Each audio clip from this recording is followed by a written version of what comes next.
Hello, my name's Mike, and today we're going to review the one-shot adventure Tower of the Stargazer. It's a Lamentation of the Flame Princess adventure, but it's compatible with pretty much any D20 system. I used it in my Five Torches Deep campaign and easily converted the challenges to Dungeons & Dragons 5th edition stats. Lamentations of the Flame Princess bills itself as a brutal game system that emphasizes a more horrific, go-for-the-throat attitude, and it delivers on that promise in this adventure. But before we go any further, I want to say that I'm not getting paid for this review, nor did I receive a review copy. I bought this adventure with my own money, and this is my honest opinion. Also, this review will contain spoilers, so if you're planning on playing through this adventure, stop the video now and watch it once you've completed it. Back to the review.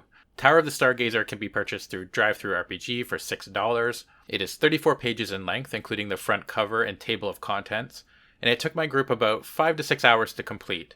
They accomplished it in 2 game sessions. The adventure is set up for first level characters, although you could easily have them be first to third level without having to change too much.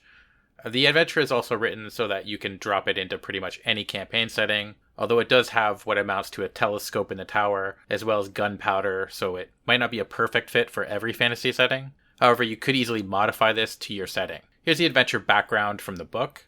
Almost a century ago, an ambitious wizard built himself a tower to view the stars.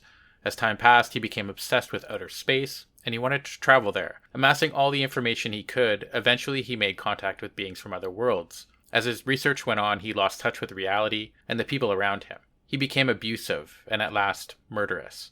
His head servant, who had hoped to become a wizard's apprentice, could finally take no more. The wizard was experimenting with containment units to protect himself from otherworldly beings, and the servant contrived an accident to trap the wizard in his own protection circle. The servant then stole his master's spellbook and departed. For almost 6 decades now, the wizard had been trapped in the circle, unaging, unsleeping, unable to so much as sit down. End quote. In my campaign, the cleric had recently lost their powers. They were sent on a quest to retrieve a holy relic from the tower, which would enable them to regain the favor of their god. It was flat out one of my favorite adventures of all time. It is superbly written, easy to manage as a DM, has a good mix of traps, encounters, roleplay, and puzzles, and has some nice art, although it is black and white. The book is also sprinkled with DM advice by the author, which I thought was a really nice touch and super helpful to new DMs. Even though I've been DMing a while, I enjoyed reading those little tidbits because it gave me some insights into how the author thought, and why they decided to make some of the decisions they made when developing this game. There were a few things I wasn't a fan of, and changed in my own campaign. For example, the front doors featured a serpent-shaped handle, and if a player tries to open it using that handle, they die if they fail their saving throw. Although the author acknowledges that this is a harsh first encounter, and lays out their reasoning for having it in the game, I think this is not a good way to treat first level characters, especially new players. In fact, even though I like deadly games, I've never been a big fan of one-roll kills. I gave my players a dexterity saving throw to pull their hand away, and they were successful. If they hadn't made their save, they'd have been poisoned for 1d6 damage.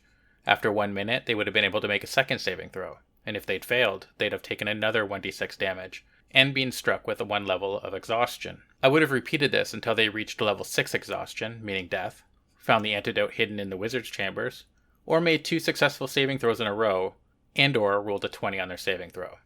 The other thing I wasn't fond of was the puzzle in the treasure room. I thought it was unnecessarily complex and likely not fun for me as the DM or the players. Instead, I replaced it with a very deadly metal golem. The metal golem had a jewel implanted in its chest, and if the players somehow removed that jewel, the golem would power down. The jewel was also the holy relic the cleric had come looking for. Earlier in the tower, the cleric had played a game with a ghost. The stakes had been their soul. If they had lost, their soul would replace that of the ghost's. If they were successful, they received a bunch of nice treasure and also the golem's schematics, which told them that removing the jewel would depower the monstrosity. Personally, I thought this was a lot more effective from a narrative point of view, and the player was faced with a risk-reward situation. My player ended up beating the ghost and discovering the schematic, and it was awesome. The third and final thing I wasn't fond of was the map. I mean, it functions well enough, but it was a little small and black and white. And sure, I know that's a personal taste thing. I know some DMs prefer that style of map, and that's fine. I ended up recreating the maps. To sum up this review, I absolutely believe this adventure is worth $6. It's flexible, easy to run, and so much fun. I love almost everything about it, and it's one of my favorite adventures.